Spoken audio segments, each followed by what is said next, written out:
Hello po at maligayang pagbabalik. Narito po ang compilation videos na mula sa Heartwarming Stories playlist na sana po ay magustuhan po ninyo. Maraming salamat po. Unang video. Isa po akong byuda.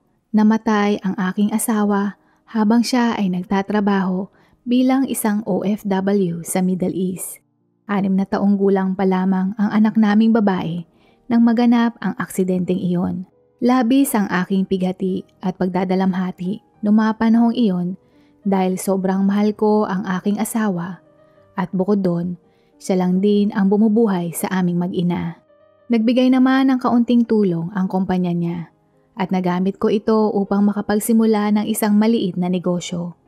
Nakabili ako ng maliit na kariton at inilagay ko ito sa harap ng aming bahay. Nagtinda ako ng mga inihaw gaya ng laman loob ng baboy at ng manok. Hindi naging malakas ang aking ihawan, ngunit dahil na rin sa pagiging masinop namin ay nakayanan naman namin na makaraos sa araw-araw. Kahit papaano ay nakakaipon din kami kada buwan kahit na maliit na halaga. Lumipas ang mga taon at nagkaroon ako ng sapat na pera upang magsimula ng negosyo na pautang. Nagpapautang ako ng 500, 1,000 at ang pinakamataas ay 2,000 sa mga kapitbahay ko. Hindi ako nagpapautang ng malaking halaga dahil hindi ko naman kaya. Ayokong isipin nila na mayaman ako dahil hindi naman talaga. Hindi rin naman kumakain ng malaking oras ang ginagawa kong ito kaya nagkaroon ako ng maraming oras upang makasama ang aking nag-iisang anak. Alam ko marami sa inyo ang makakaunawa sa pinagdadaanan ko. Hindi madali magpalaki ng isang anak, lalo na kung nag-iisa ka lamang. Mahirap tumayo bilang isang ina at ama sa anak mo, pero kailangan kayanin. Napakalambing ng aking prinsesa at buong pusong maipagmamalaki ko na napakabait at magalang niyang bata. Napakalambot din ng puso ng batang iyon. Nung minsan ngang nakakita ito ng nagugutom na tuta na pakalat-kalat sa kalye, ay inuwi niya ito sa bahay. Noong una ay pinagsabihan ko siya na hindi namin maaaring alagaan ito, pero nagmakaawa siya sa akin at pumayag na din naman ako. Tahimik siyang bata, pero hindi siya mahiyain at mahina. May isang beses na ipinaglaban niya ang isang batang lalaki na kaklase niya na inaasar at inaabuso ng mga kaklase niyang mas matangkad sa kanila. Ipinagtanggol niya ito at kaya naging parang bayani ang tingin sa kanya ng kanyang mga kamag-aral. Nung nakatapos na ng sekundarya ang aking anak, kahit papaano ay medyo nakakapagpahinga na ako ng mabuti. Hindi na din masyadong malaki ang gastos, kaya sa awa ng Diyos ay nakabili ako ng maliit na lupa sa probinsya kung saan ako isinilang. Nakapagpatayo din ako ng isang maliit na kubo. Naisip ko kasi na kapag tumanda ako ay gusto ko doon na lamang manirahan at magtatanim na lamang ako ng mga gulay at mag-aalaga ng mga baboy at manok. Tahimik at payapa kasi sa probinsya. Ibang-iba sa maingay at magulong mundo sa syudad. Umuupa lang kami sa bahay dito sa lugar namin.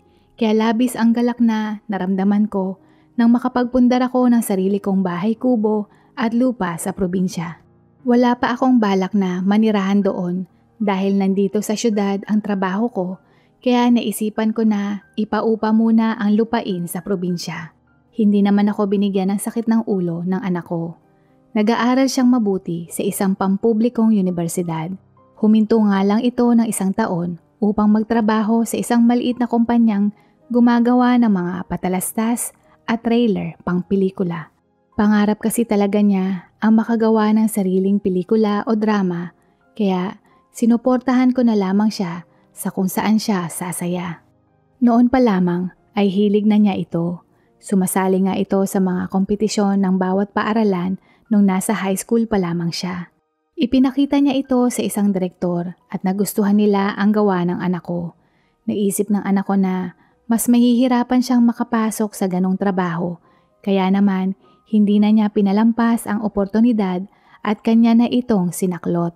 Kitang-kita sa kanyang muka ang labis na tuwa at saya sa kanyang piniling tatahakin na buhay. Mas lalong naging komportable na ang buhay ko nung nagsimula nang nagkatrabaho ang aking anak. Hindi ko alam kung bakit, tila ba sunod-sunod ang biyaya sa buhay ko na labis ko namang pinagpapasalamatan. Marahil, ginagabayan pa rin kami ng aking mister na nasa langit. Mas lumago na din ang negosyo kong pautang. Binibigyan din ako ng pera ng aking anak sa tuwing sumasahod ito. Kaya, masasabi kong wala akong problema sa pera. Pinatayuan ko na din ng 2 palapag ang lupa ko sa probinsya na ginawa kong paupahan.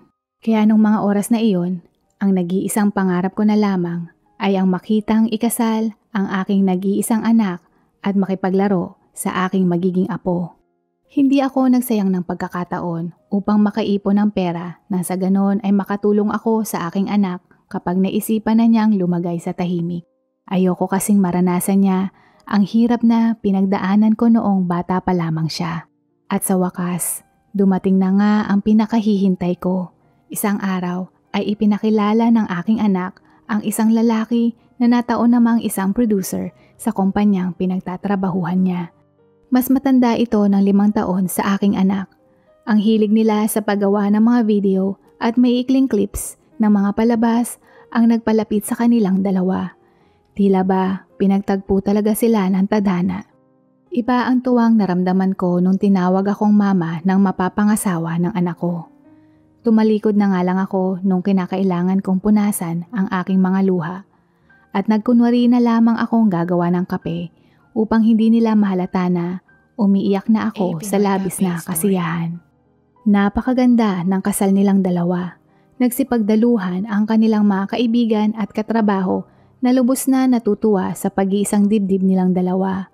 Halatang halata na mahal ng mga tao ang 2 bagong kasal at masaya ako para sa kanila. Bilang regalo ay ibinigay ko sa kanila ang perang matagal ko nang inipon. Nanlaki ang kanilang mga mata nang makita ang halaga kaya't agad nila itong tinanggihan. Ilang beses ko silang pinilit ngunit naging matigas sila.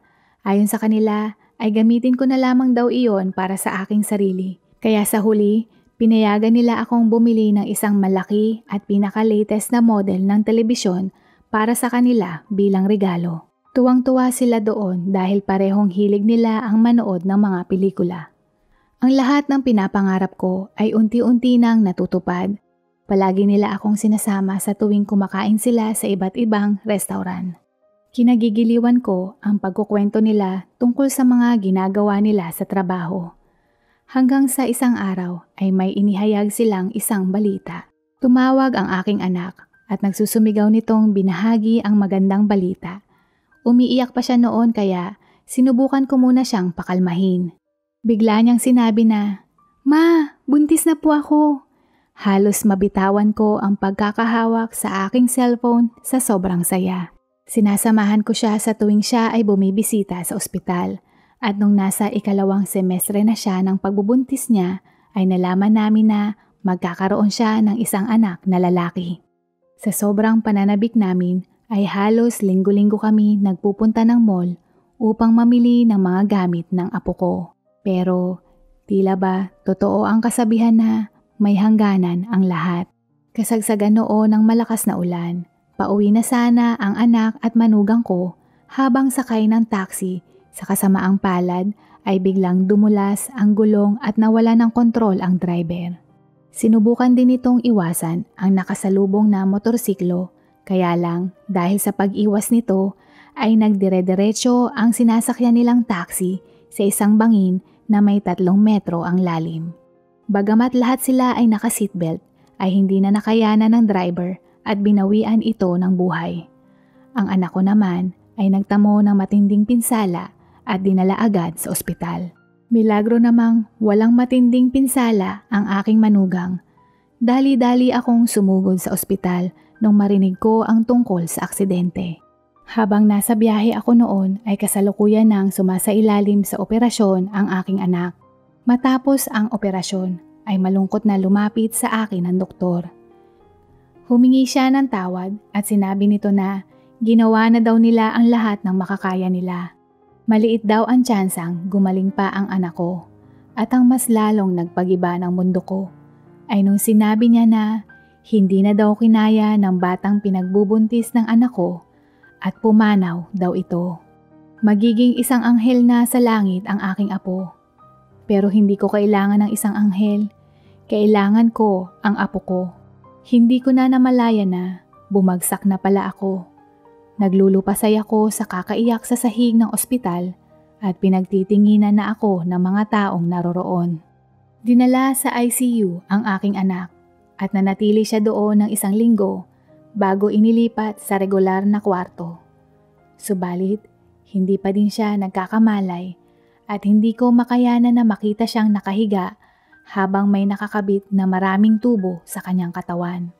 Pansamantalang lumiban din sa trabaho ang aking manugang upang mabantayan ang kanyang asawa. Mangilang ulit siya noong humingi ng tawad sa akin. Ma, patawarin niyo po ako. Dapat hindi ko na siya niyaya umalis noong umuulan. Ako ang dapat na nasa kamang iyon at hindi siya. Kung hindi ko siya niyaya ay hindi sana mamamatay ang aming anak. Pakiramdam ko ay ako ang pumatay sa aming anak. Nauutal at umiiyak niyang pagkakasabi.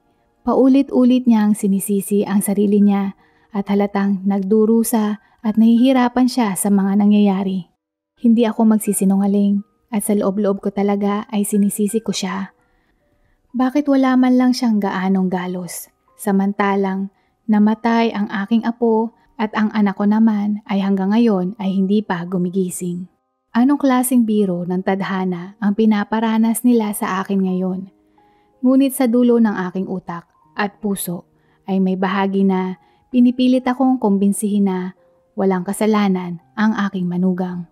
Walang may kagustuhan sa nangyari at aksidente ang lahat. Sa palagay ko ay mas tripli pa siyang nagdurusa kung ikukumpara sa akin dahil nawalan siya ng anak at nasa peligro naman ang buhay ng kanyang asawa. Kaya ayoko na dumagdag sa pasanin niya. Kailangan namin ang isa't isa. Niyakap ko na lamang siya at nag-iyakan na kaming dalawa. Pareho kaming walang ganang kumain, kaya halos maging parang kalansay ang aming pangangatawan sa sobrang kapayatan. Lahat ng mga kinakailangang gamutan at eksaminasyon ay ipinapagawa ng manugang ko. Hiniling din niya na sumailalim sa ilang pagsusuri ang aking anak. Hindi bababa sa 10,000 piso o mas higit pang halaga ng laboratorio at eksaminasyon ng presyo ng bawat isa. Ayon sa doktor ay hindi naman ito kinakailangan, ngunit ipinipilit pa din niya. Iniaabot ko ang aking tulong sa mga bayarin, ngunit tinatanggihan niya ito at sinasabing responsibilidad niya na alagaan ang kanyang asawa. Nagkabaon-baon na sa utang ang manugang ko dahil sa laki ng gastos at kinailangan niyang huminto sa trabaho dahil bibihira na lamang itong pumasok. Sa huli, lahat ng mga paghihirap at pagsasakripisyo niya ay nawalan ng saysay dahil hindi na rin nagtagal at sinundan na ng anak ko ang kanyang anak sa langit. Namatay ang aking anak nang hindi man lang nakakapagpaalam sa akin. Nagbago ang lahat nung pumanaw ang aking anak. Wala na ako sa huwisyo at pakiramdam ko ay wala nang saysay pa ang mabuhay. Iniwanan na ako ng mister at ng anak ko. Ako na lang ang natitira sa mundo. Ang manugang ko naman ay wala ng pera kahit 5 duling at wala na din itong trabaho. Buong buhay ko ay inalay ko sa aking anak upang lumaki siyang masaya at malusog. Ngunit ngayong binawi na ang kanyang buhay ay nawalan na ako ng saysay upang ipagpatuloy ang sarili kong buhay. Wala na akong lakas. Sinubukan naman namin ng aking manugang na patatagin ang loob ng bawat isa. Pero pareho naming alam na wala na kaming natitira pang pag-asa. Doon ko na napagdesisyonan na pumunta na ng probinsya. Umaasa ako na kahit papaano ay makakapag-isip-isip ako ng maayos at makalimutan ko ang mga mapapait na alaala sa syudad. Bago ako tuluyang nagtungo sa probinsya, ay ibinigay ko ang aking naipon sa aking manugang. Noong una ay tumanggi ito, ngunit ipinilit ko na kunin niya iyon kapalit ng isang bagay. Kailangan niyang ipangako sa akin na ipagpapatuloy niya ang pag-abot ng kanyang pangarap at magpapatuloy siya sa buhay. Alam ko kasing hindi ikasisiya ng aking anak kung makikita niya kaming nagdurusa. Sa kabila ng lahat ng nangyari, ay kailangan pa rin namin magpatuloy sa buhay. Taos-puso siyang nagpasalamat sa akin at tinanggap na ang ibinigay kong pera. Bumalik na ako sa probinsya at doon na ako nagtanim ng mga gulay. Noong una ay naging payapa sa akin ang lahat at nasisiyahan ako sa tuwing ako ay nagtatanim.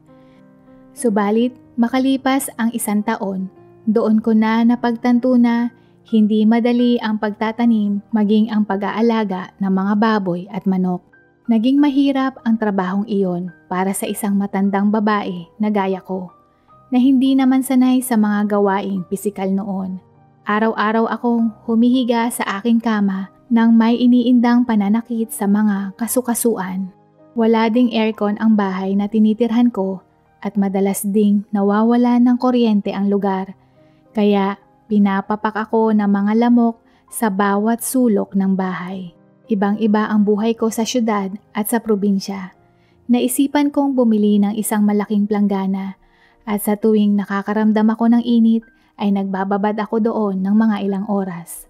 Ang imahinasyon ko na payapa at komportableng buhay sa probinsya ay biglang nasira. Napagtanto ko na kinakailangan kong manumbalik sa pagnenegosyo upang makakuha ako ng pera na makakatulong upang makapagpatuloy ako sa buhay. Nataon namang may lumapit sa aking malayo kong pinsan na nakatira lang din malapit sa akin. Nais daw niyang makipagsosyo sa akin at magtayo ng isang babuyan. Dahil mahirap para sa akin na mag-alaga ng baboy na mag-isa, naisip ko na mas maganda nga kung mag-i-invest na lang ako ng pera sa matagal nang nag-aalaga ng mga baboy. Kaya nung tinanong ako ng aking pinsan kung interesado ako ay agad akong pumayag. Gustong-gusto ko kaya lang kapos ang ipon ko.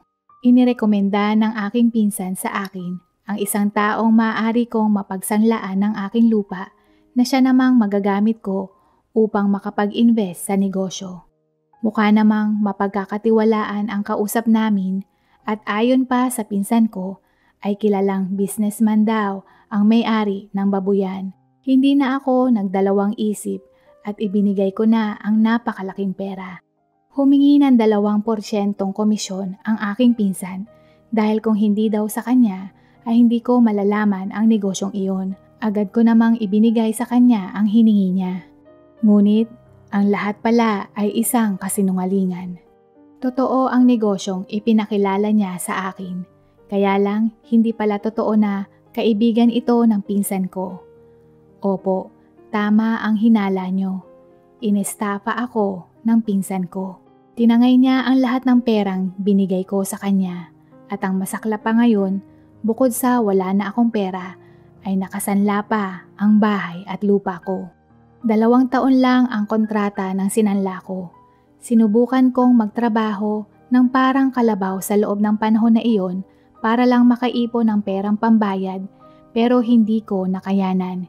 Hindi naging sapat ang naipon ko. Nagmamakaawa ako sa taong pinagsanlaan ko kung maaari niya akong bigyan ng palugit, ngunit mariin niyang sinabi na hindi pwede. Naintindihan ko ang desisyon niya. Sino ba naman ang papayag? Mas malaki ang halaga ng lupa kaysa sa pinautang niya. Alam kong pinagkakainteresan na niya iyon. Hindi ko na alam ang gagawin ko nung mga oras na iyon. 1 buwan na lamang ang nalalabing panahon bago tuluyang mawala sa akin ang ipinundar kong bahay at lupa. Wala na akong ibang mapupuntahan. Wala na akong natitirang pamilya.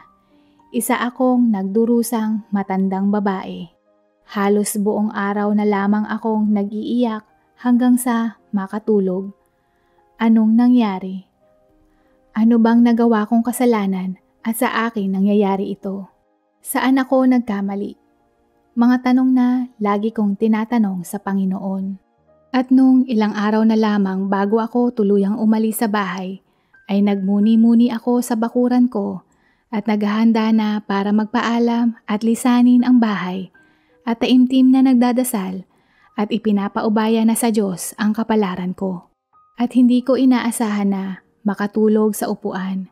Nagising na lamang ako nang may nakapatong na kamay sa balikat ko. Ma, Ma, malumanay na pagkakasabi. Hindi ako nagkakamali. Boses iyon ng manugang ko. Iminulat ko ang aking mga mata at hindi nga ako nagkamali. Nasa harapan ko ang manugang ko. Napakatagal na din nung huli kaming nagkita. Akala ko ay nakalimutan na niya ako. Naging abala daw siya sa kanyang proyekto sa Maynila. Alam kong nagsisipag siyang mabuti sa kanyang trabaho, kaya hindi ko siya masisi kung bibihira kaming magkita. Isa pa, wala na rin naman ang aking anak, kaya wala na kaming ugnayan, hindi ba? Ngunit, sobrang saya ko nung makita ko siya, kaya dali-dali ko siyang niyaya sa loob upang magkape. Napakalaki na ng pagbabago niya at base sa kanyang muka ay tila ba nasa mabuti ang lagay niya ngayon. Maayos ang kanyang kasuotan at mukhang malusog ang kanyang pangangatawan. Kinamusta ko siya at sinabi niya na sunod-sunod daw ang mga patalastas at trailer ng pelikula at drama na kanilang ginagawa. Sobrang pinagkakatiwalaan daw siya ng may-ari ng kumpanya at ngayon ay sinusubukan niya na gumawa ng sariling pangalan sa industriya. Hindi man naging maganda ang takbo ng buhay ko, masaya ako at nagpapasalamat na naging mabuti ang lagay niya. Hindi ko na naitago ang lungkot sa aking mga mata, bunsod ng lahat ng paghihirap na pinagdaanan ko nung mga nakaraang panahon. Tumayo siya at niyakap ako. Ma, alam ko na nahihirapan ka ngayon. Ma, at magiging maayos na ang lahat. Ako na ang bahala sa iyo ngayon. Malambing niyang pagkakasabi. Mas lalo akong napaluha sa sinabi niya at halos nagyelo na ang aking katawan at hindi na ako makagalaw ng maayos. Nung medyo naging maayos na ang pakiramdam ko, ay nakayanan ko nang umupo at nakinig na lamang ako sa sasabihin niya. Nung huling beses daw siyang tumawag sa akin, siguro mga 1 buwan na ang nakakalipas. Napansin niya daw na tila ba iba ang tono ng aking pananalita. Nakaramdam siya ng takot sa aking boses. Tinanong niya ako noon kung ayos lang ba ako at ayoko namang gambalain pa siya, kaya sinabi kong maayos ang lahat. Pero ang totoo, tinatakpan ko na lamang ang bibig ko upang hindi niya marinig ang pagtangis ko, subalit ayon sa kanya ay malinaw daw niyang narinig ang pag-iyak ko. Kaya't alam niyang may mali. Dahil hindi ko sasabihin sa kanya kung ano ang mali, tinanong niya ang mga tao sa paligid ko tungkol sa kung ano ang nangyayari at nalaman niya 1 linggo na lamang ang nakakalipas tungkol sa buong sitwasyon. Ayon sa kanya, dumating siya sa probinsya, ilang araw na ang nakakalipas upang makipagkita sa taong pinagsanlaan ko at nung mismong araw na iyon ay nakipag-ayos siya dito upang bayaran ang utang ko ng buo. Hindi ko na kailangang umalis. Hindi ako makapaniwala sa narinig ko. Hindi maproseso ng utak ko ang kabaitang ginawa niya. Hindi ako makapaniwala na gagawin niya iyon sa akin. Ma, bakit parang gulat na gulat ka matapos ang lahat ng ginawa mo sa akin? Ibinigay mo ang lahat ng naipon mo noon para makapagsimula akong muli. Ito lang ang tanging magagawa ko para sa iyo. Ma, nakabangon na akong muli. Huwag ka nang mag-alala ma, okay na ang lahat. Wika niya. Ang sarap pakinggan nung sinabi niyang okay na ang lahat. Tila ba ako'y hinihele na parang isang sanggol nang marinig ko ang mga salitang iyon. Nanatili siya sa bahay ng 1 linggo. Sa loob ng panahon na iyon ay nakipag-usap siya sa arkitekto upang baguhin ang disenyo ng aking tahanan. Nilagyan niya din ito ng aircon at bumili din siya ng generator. Nagdagdag din siya ng 1 pang kwarto. Ma, gusto kong dalawin ka ng mas madalas. Maaari ba akong manatili sa bagong kwarto? Pangiti niyang sabi. Walang pag-aalinlangan akong tumango at ngumiti. Siya din ang nagbayad ng lahat ng ginastos sa pagpapaayos. Sinabi niya na maaari ko daw ipagpatuloy ang pag-aalaga ng hayop, ngunit bilang 1 libangan na lamang upang mapalakas ko ang aking pangangatawan. Tinanong din niya ako kung gusto ko daw bang magsimula muli ng negosyo na pautang dahil eksperto ako pagdating sa ganung bagay. Gusto daw niyang makipagsosyo sa akin, masaya akong pumayag sa sinabi niya. Madaming taon na din ang nakakalipas, napalago ko na din ang pautang kong negosyo at hindi ko na kailangan pang problemahin kung paano ako makakaraos sa pang-araw-araw. Sa katunayan ay nakabili pa ako ng isang bakanteng lote malapit sa tinitirhan ko at ginawa ko itong taniman ng mga puno ng mangga. Sa loob ng panahon na iyon, may isang pagkakataon kung saan formal na humingi ng permiso ang aking manugang kung maaari pa siyang mag-asawang muli. Pakiramdam daw niya ay kinailangan niyang hingin ang permiso ko bilang respeto dahil para na din niya akong isang tunay na ina. Siyempre, sobra akong nagagalak na nagawa niyang muling magmahal pero hindi ako magsisinungaling at aaminin kong natakot ako nung sinabi niya iyon. Natakot ako na kapag may pamilya na siya ay maisip niyang wala nang rason upang magkita pa kami. Subalit, nagkamali ako. Siya at ang bago niyang asawa kasama ng kanyang mga anak ay bumibisita sila sa akin 1 o 2 beses kada taon upang magbakasyon. Napakabait ng asawa niya at napakagalang ng kanyang mga anak. Kitang-kita ko kung gaano nila ako nirerespeto at parang bahagi na din ako ng pamilya nila. Tinatawag pa nga nila akong lola ng mga anak niya. Mahilig kaming kumain malapit sa tabi ng dagat at bukod doon ay natutuwa din sila sa tuwing namimitas kami ng mga mangga. Lubos akong nagpapasalamat sa kanila at lalong-lalo na sa manugang ko na naging isa ko ng tunay na anak. Batid kong masaya ngayon ang aking anak sa langit habang pinagmamasdan kaming lahat. Kakaiba ang naging takbo ng buhay ko at ramdam kong lahat ng ito ay dahil sa aking anak sa langit at sa Panginoong may kapal. Hindi nila ako pinabayaan. Ang sarap lang sa pakiramdam na yung akala mo wala na pero bigla na lamang may dadating na biyaya. Lagi nating tatandaan sa buhay, hindi dapat kakalimutan ang sipag at tiyaga. Pero hindi dapat mawala ang pananampalataya dahil kung uunahin mo siya, sagot ka niya lalo na ang mga pangangailangan mo. Isinusuko ko na sa itaas ang buhay ko. Maraming salamat po Panginoon. Maraming salamat anak. Kaunting panahon na lamang at magsasama na din tayo at mabubuo na muli ang ating pamilya. Pangalawang video. Nang makabalik ako sa bahay pagkatapos ng isang mahabang araw sa trabaho, agad akong nagtungo sa sala kung saan nangingibabaw ang katahimikan. Naramdaman ko ang bigat ng pagod sa aking mga balikat. Ngunit may kakaibang init ang aking puso habang inaalala ko na magkakasama kami ng aking mga mahal sa buhay. Sa daan patungo sa sala, hindi ko mapigilan muling balikan ang mga alaala ng mga sandaling masasayang naglalaro ang aking mga anak, na tila mga prinsesa na nagbibigay liwanag sa aming tahanan. Ang bawat pagtawa at pagsigaw ay tila mga himig ng kasiyahan na nagpapalakas ng loob sa akin.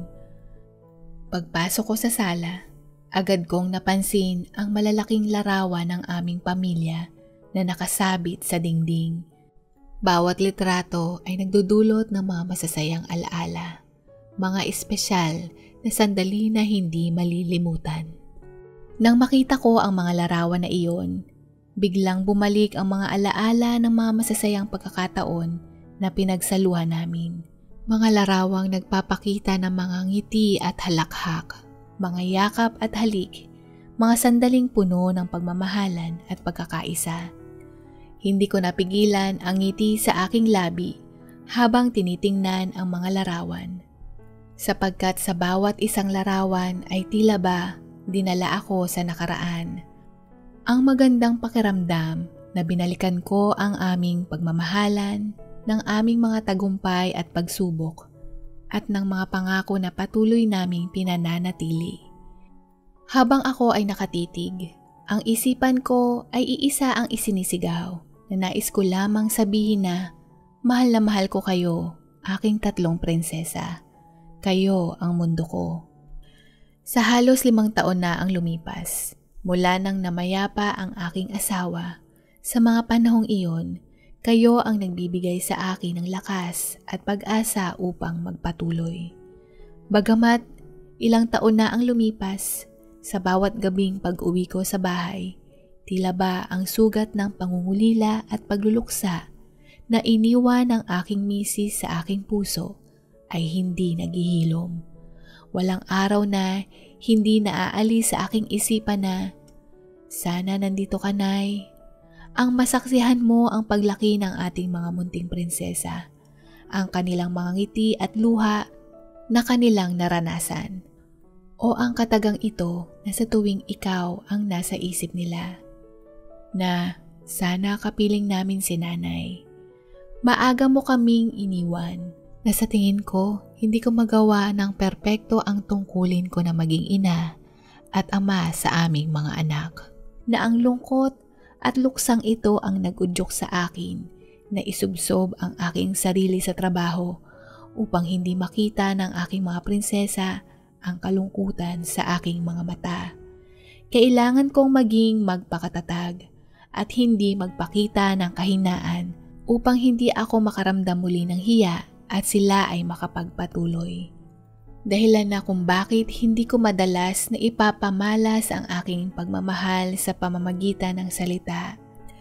Ngunit ngayon, gusto kong sabihin na sa mundong ito ay kayo ang pinakamahalaga at pinakamagandang nangyari sa buhay ko. Ipinangako ko sa inyong ina na gagawin ko ang lahat upang mabigyan kayo ng magandang kinabukasan at susuportahan ko kayo sa lahat ng gusto nyong gawin sa buhay.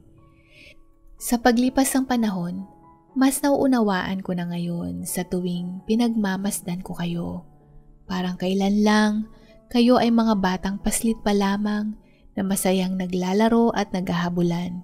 Pero ngayon, meron na kayong kani-kanyang personalidad, libangan at pangarap. Maingat kong inilagay ang mga gamit ko sa sopa at kumuha ng maligamgam na tubig. Ang pamilyar na katahimikan ang nagsasabi sa akin na maaring mahimbing na kayong natutulog.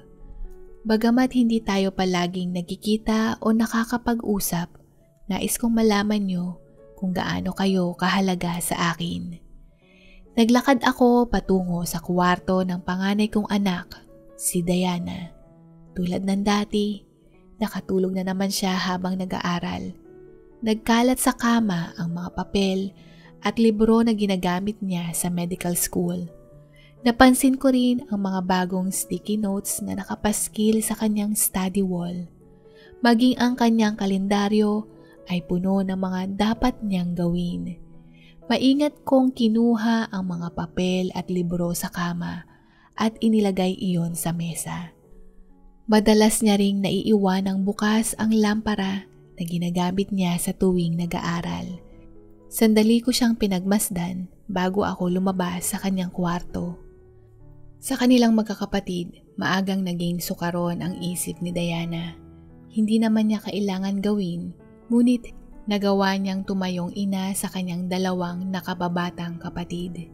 Madalas rin niyang unahin kami bago ang sarili niya. Nakikita ko kay Diana ang kombinasyon naming mag-asawa. Ang kanyang buhok na kaparehong kulay at bagsak gaya ng kanyang ina. Ang hugis ng kanyang mga mata na kapareho ng sa akin. Bahagyang may pagkasingkit, tamang tangos ng ilong at magandang ngiti. Simula pa lamang nung isinilang siya. Mahal, tingnan mo, ito pala ang itsura kapag pinaghalo ang ating mga muka. Napakagandang bata, wika ng aking misis, nung unang beses niyang masilayan at makarga sa kanyang bisig ang aming panganay. Sabay tumulo ang luha dahil sa labis na tuwa. Nakuha din ni Diana ang katangian ng aking misis na masipag, matulungin sa kapwa at mapagmahal. Kung kaya't nang mapagpasyahan niya na ituloy ang pag-aaral sa medisina, labis akong nagalak sapagkat sa pagkakataong iyon ay sarili naman niya ang kanyang pipiliin. Minsan niya na ring sinabi na gusto niyang maging doktor upang makapagligtas ng buhay tulad ng mga doktor na tumulong sa kanyang ina noon. Dahan-dahan kong isinara ang pinto at nagtungo sa kwarto ng pangalawa kong anak, si Desiree. Naabutan ko pa siyang gising, ngunit abala siya sa pagtugtog ng gitara at gamit ang kanyang computer habang nakasalpak ang earphones sa kanyang magkabilang tainga. Maya-maya ay hihinto ito at saka magsusulat ng mga bagting sa kwaderno. Alam ni Desiree na hindi na siya pwedeng magpatugtog ng malakas sa gabi, kaya naman ang tunog ng kanyang gitara ay mahinay at marahan habang nakakabit ito sa kanyang computer upang hindi makaabala, kahit na ang disenyo ng kanyang kwarto ay may soundproof. Sa kanilang magkakapatid, si Desiree ang mahilig sa rock music. Kakaiba rin ang mga gusto niyang gawin, pananamit at pananalita. Hindi siya natatakot na sumubok ng maraming bagay at palaging nasa labas. Hilig niya ring asarin ang kanyang mga kapatid, kaya kung minsan naririnig ko na lang na nagsisigawan sila at tatahimik na lang kapag ako ay nagising. Pangarap ni Desiree maging sikat na mga awit at manunulat balang araw. Aktibo rin siya sa mga sports at iba pang mga aktibidad. Ang pangalawa ko namang anak ay kahit sino sa oras na makita kaming magkasama, masasabing siya ay hindi napalitan sa ospital sapagkat siya ay kamukhang kamuka ng kanyang ama. Mula sa hugis ng mga mata, ilong, bibig, kilay at noo, marahil sa dulo ng aking isipan, nais kong magkaroon ng anak na lalaki. Kaya naman maging sa katangian, namana din niya ang pagiging mainipin, ang pagkain ng mabilis, aktibo, may pagkapilosopo, at hindi din mabilis magpatinag sa anumang bagay. Gayunpaman sa kabila nito, sa oras na siya ay ngumiti at masayang aura, nakikita ko ang katangian ng misis ko sa kanya. Hindi ko na nais na abalahin si Desiree, kung kaya't marahan kong isinara ang pinto. Sunod akong nagtungo sa kwarto ng bunso kong anak, si Daphne. Sa kanilang tatlo, si Daphne ang mahilig mag-ayos sa sarili. Siya rin ang palaging nagte-text sa akin at nagtatanong kung anong oras ako uuwi. Madalas din siyang maglambing, humingi ng pasalubong at dagdag ng baon. Minsan ko nang naitanong kung ano ang gusto niya paglaki, ngunit sa puntong ito ay hindi niya pa raw alam. Sa ngayon, gusto niyang matutong mag-makeup at aktibo rin siya sa social media. Sa bahagyang pagbukas ko ng pintuan, naabutan kong gising pa si Daphne habang nakaharap sa kanyang vanity mirror. Wala rin siyang pinapalagpas na gabi para sa kanyang tinatawag na skincare routine na minsan na rin niyang itinuro sa akin. May kausap siya sa telepono habang abala sa paglalagay ng kung ano-anong palamuti sa kanyang muka. Ayoko nang ipilit pa ang aking sarili. May iba na siyang ninanais. Wika ni Daphne, saka nagpatuloy sa pagkukwento kung paano niya makakalimutan ang lalaking inibig niya. Ilang saglit pa ay sinubsob niya ang mukha sa mesa at umiyak habang patuloy pa ring nagsasalita at kinakausap sa kabilang linya ang kaibigan niya. Kung si Desiree ay kamukhang kamukha ko, si Daphne naman ay kamukhang kamuka ng kanyang ina. Ang malalim na talukap ng mga mata na mas lalong lumulutang ang ganda, lalo na kapag meron itong makikintab na kulay na nilalagay niya rito. Mahaba din ang kanyang pilik mata, gayon din ang matangos na ilong nito ay namana niya sa kanyang ina. Natural na maganda sa personal at sa kamera. Marahil kaya ito ang nakahiligan niyang gawin. O sa panahon ngayon ng mga kabataan, ang social media ang pinagkakaabalahan. Bukod sa kaanyuan, namana din niya ang matamis na ugali ng kanyang ina na hindi ka mahihiya na kausapin o makipagkaibigan sa kanya. Gayunpaman, hindi naman niya pinababayaan ang kanyang pag-aaral. Sa pagbigay ko ng kaluwagan sa aking mga anak, sa kanilang nais gawin, na basta ito ay nasa tama, batid nila ang limitasyon at merong disiplina sa pagkilos na naaayon sa mga bagay-bagay. Bago ako pumasok sa kwarto, napadaan ako sa kalendaryo. Bukas na pala ang isa sa mahalagang araw.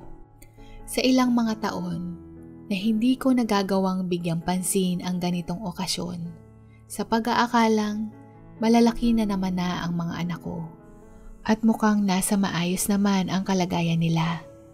Lalo na't mula noong lumisan ang aking misis, mas pinili kong ituon ang aking atensyon sa trabaho upang hindi ko makita ang kanilang ekspresyon na may pagkadismaya sapagkat hindi ko kayang lubusang nagagampanan ang tungkulin ko bilang kanilang ina.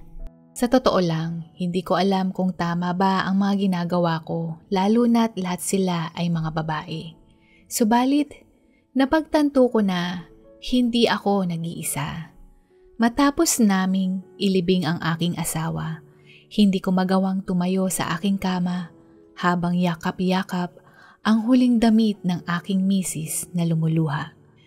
Hindi ko na malayan kung anong oras o anong araw na iyon hanggang sa nakarinig ako ng kalampag at ingay sa kusina. Nang ako ay sumilip, nakita ko ang aking mga anak kumakain ng instant noodles at itlog at nakita kong nakasuot ng apron ang aking panganay na si Diana na abalang nagtatabi ng pagkain sa isang plato, nagsali ng juice sa baso at inilagay sa ibabaw ng tray. At nung mga sandaling iyon, napansin ko na para sa akin iyong kanyang hinahanda. Dito ko lamang din napagtanto na ako ay naging isang mahina. Nalabis kong ikinahihiya at sila ang gumising sa akin na bumalik sa realidad. At nung araw na iyon ay isang espesyal na araw sapagkat hindi ko iyon makakalimutan kailanman. Ang araw na nagpabalik muli sa akin ng tunay na pagpapahalaga at pagmamalasakit bilang kanilang ama, na hindi ko mapigilang humagulgol habang nakasilip sa pintuan at pinagmamasdan ang aking mga prinsesa sa hapagkainang iyon. Huminga ako ng malalim, pinunasan ang namumulang mga mata at sinaluhan sila sa pagkain. Sama-sama naming binalikan ang nakaraan, ang mga sigaw ng saya ng aking mga anak nang makita nila ang sorpresa na handog namin para sa kanilang ina. Isang kwaderno na puno ng mga larawan ng aming mga masasayang alaala, mga liham ng pagmamahal at mga kwento ng pag-asa at pagkakaisa. Sa bawat pahina, tila nakaukit ang aming pagmamahalan at ang pangako ko na patuloy na magsisilbing bilang gabay at tagapagtanggol ng aming pamilya. Hanggang sa hindi na namin napigilan pang lumuha sapagkat nung mga sandaling iyon, hanggang sa mga alaala na lamang pala namin maaaring balikan ang mga masasayang sandali na kami ay buong pamilya. Na nagsisilbing paalala sa akin na sa kabila ng lahat ng mga pagsubok, lungkot, meron pa rin mga rason upang magpasalamat at magdiwang habang yakap ko ang aking mga anak.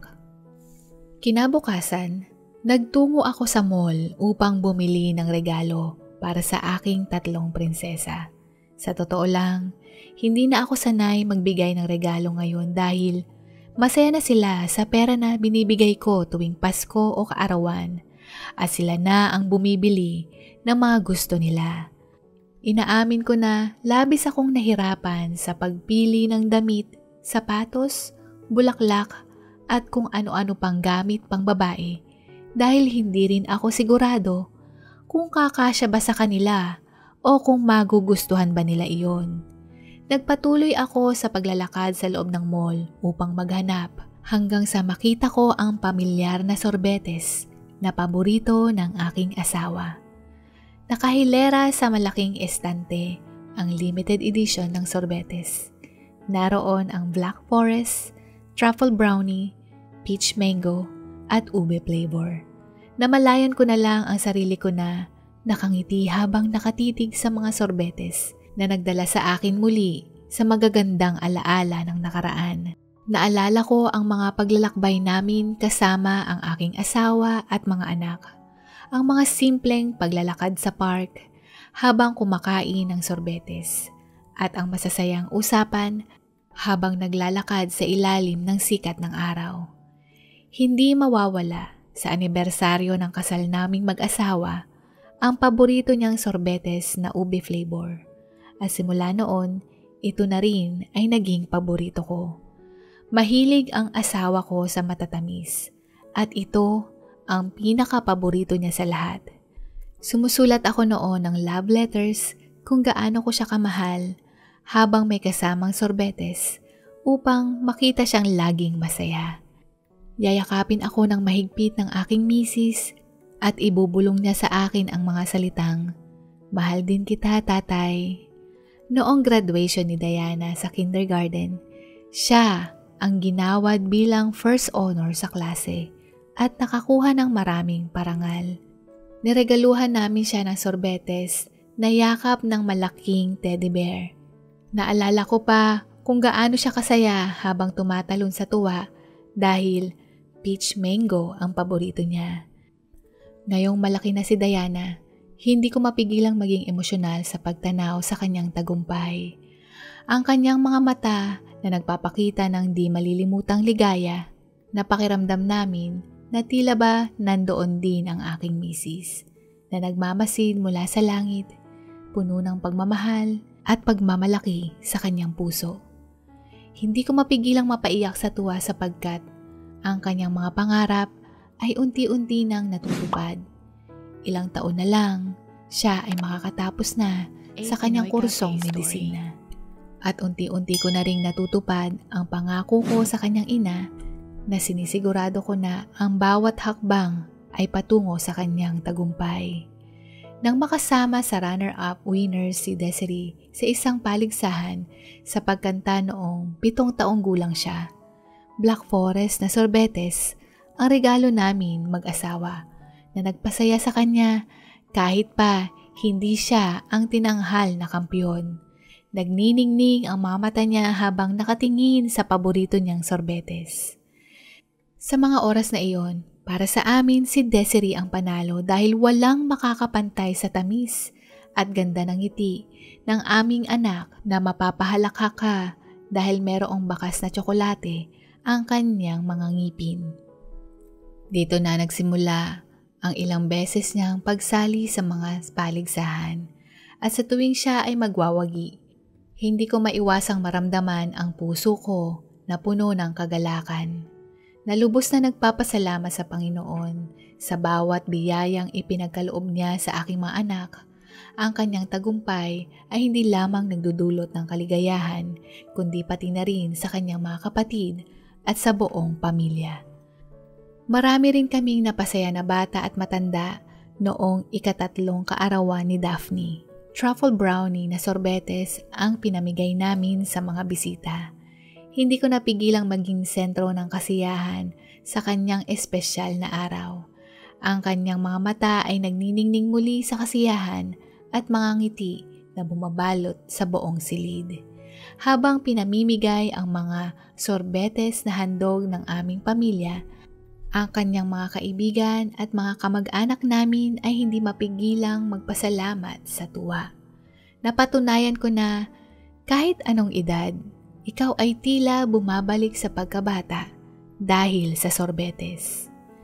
Sa aking paghahanap at pamimili kung anong klaseng sorbetes ang aking bibilhin, habang sinusuri ko ang laman ng freezer na iyon, may lumapit sa aking matandang babae na tila may bitbit na pangungulila sa kanyang muka.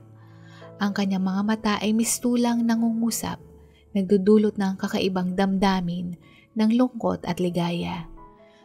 "Paumanhin, iho," tugon niya ng may ngiti sa labi.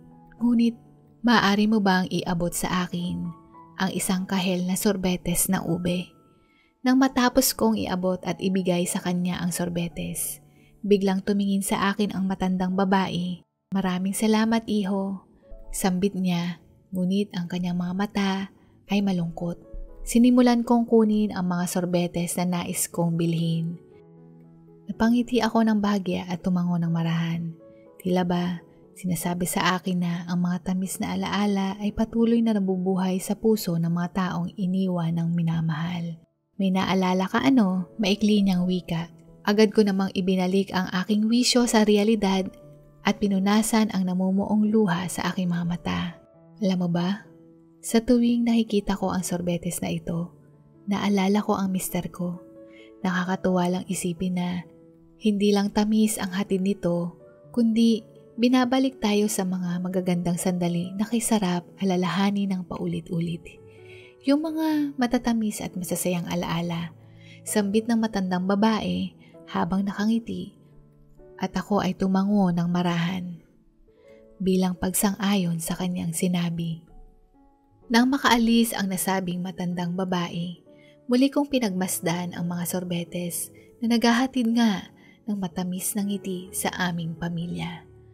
Matagal kong hindi nasabi o naiparamdam sa mga anak ko kung gaano ko sila kamahal, kung gaano nila ako napapangiti, at kung gaano ko ipinagpapasalamat na dumating sila sa buhay ko.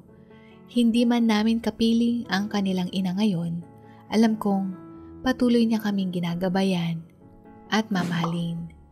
Nang makauwi ako sa bahay, agad akong nagtungo sa kwarto at nagsulat sa maliit na papel na ginagawa ko noon.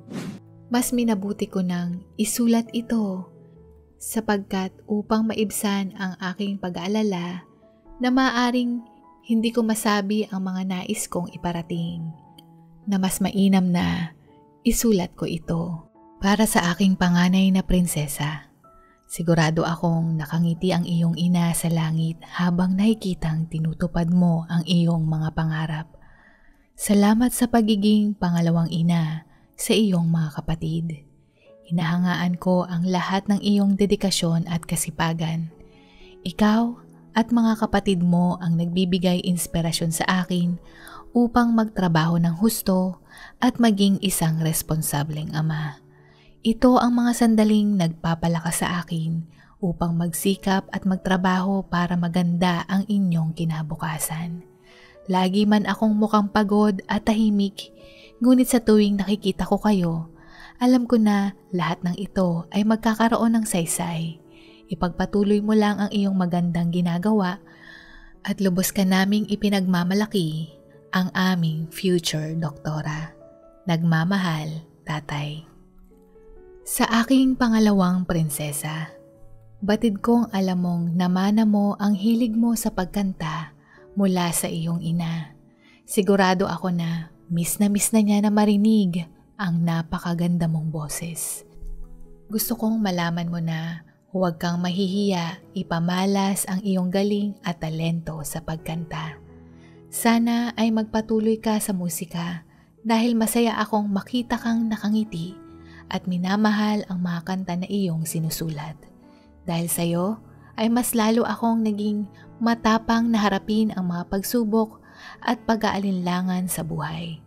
Narito lang ako palaging sumusuporta sa iyo, ang aming future singer. Nagmamahal, Tatay. Para sa aking bunsong munting prinsesa. Ayos lang kahit hindi mo pa alam o hindi ka patiya kung ano ang nais mo ngayon. Ang buhay ay hindi naman isang karera na pabilisan at kompetisyon na may kani-kanilang limitasyon. Maglaan ka ng oras at iyong suliting tuklasin at matuto pa tungkol sa iyong sarili. Kung nais mong magpatuloy sa kinasanayan mong hilig sa makeup, pagmamodelo at pagiging fashionista, ay nandito kaming lahat upang suportahan ka. Bukod dito, makakakilala ka pa ng iba't ibang tao at bawat isa sa kanila ay magtuturo sa iyo ng mga aral sa buhay na maaari mong matutunan, kaya't mangyaring maging handa ka.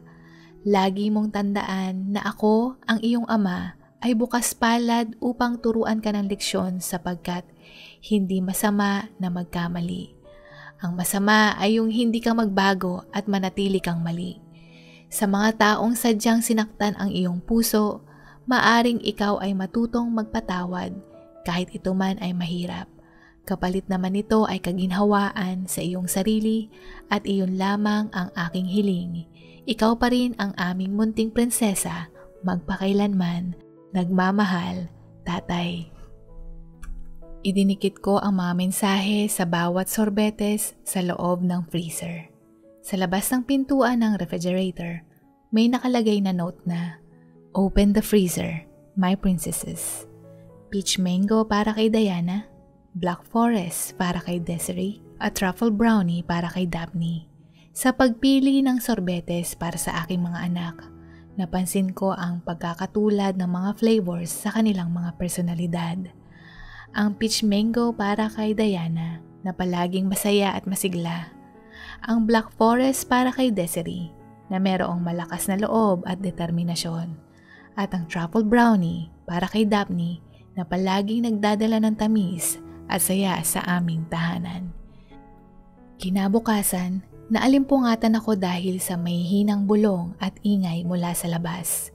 Pagbukas ko ng pinto, napatigil ang mga anak ko sa sinusulat nila sa kartolina na hugis puso.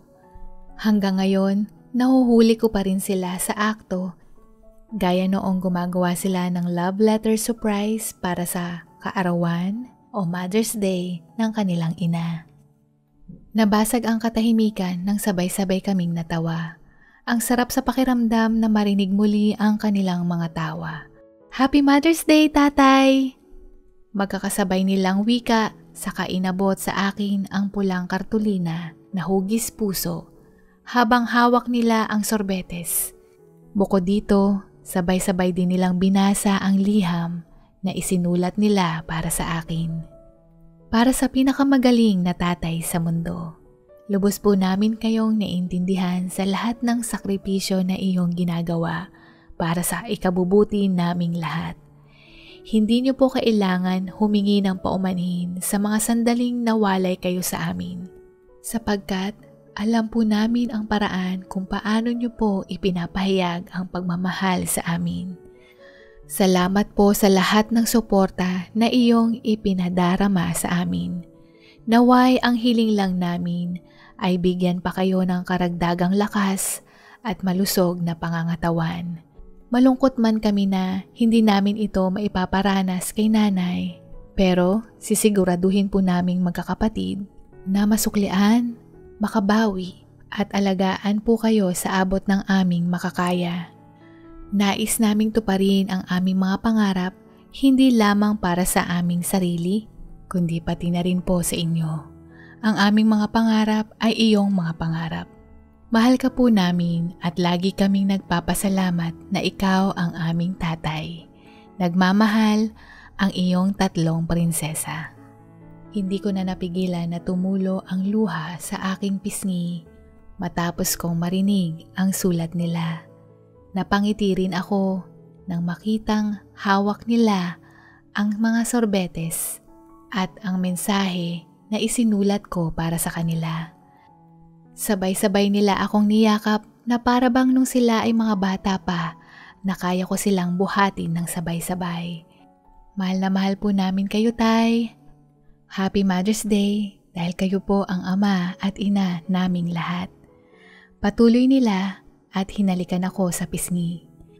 Ang sarap-sarap sa pakiramdam dahil pakiramdam ko halos mapuno ang pisngi ko ng mga hagkan mula sa aking mga prinsesa. Sabay-sabay naming kinain ang sorbetes na iyon at nagsimulang magkwento at ipinakita pa sa akin ang kanilang mga handang niluto. Noong mga sandaling iyon, nalaman kong walang anuman ang makakapantay sa halaga ng pamilya. Sila ang nagbibigay ng kulay at saysay sa bawat araw ng aking buhay. At sa bawat pagbabalik tanaw sa mga masasayang alaala, ako ay nabubusog ng pag-asa at pagmamahal na patuloy na bumabalot sa aking puso. Tunay ngang hindi nagtatapos ang pagmamahal. May mga pagkakataon na hindi man natin ito maipakita o maipahayag ng maayos o masabi sa mga taong mahalaga sa atin, hindi ibig sabihin ay tuluyan ng nagwawakas ang lahat. Sa mabilis na paglipas ng oras, huwag sana nating sayangin ang mga pagkakataon na maipamala sa kanila kung gaano sila kahalaga sa ating mga buhay. At hindi lang iyan, dahil ipinagdiriwang namin ang Mother's Day, pakiramdam ko kasama namin ang misis ko, na hindi man pisikal, ngunit ang kanyang presensya ay nararamdaman naming mag-ama na umaliwalas ang aming tahanan. Na tila ba chorus ng isang kanta ang aming mga tawanan, at isang mainit at nag-uumapaw na pagmamahal na may kasamang puno ng suporta na ipinaparamdam sa amin ng aking misis, na sa bawat araw patuloy kaming binabantayan na mula sa kanyang kaluwalhatian na nananatili sa aming mga puso habang buhay at walang hanggan. Dito na po nagtatapos at sana po ay nagustuhan po ninyo ang mga kwentong ito. Hanggang sa muli, paalam at God bless po!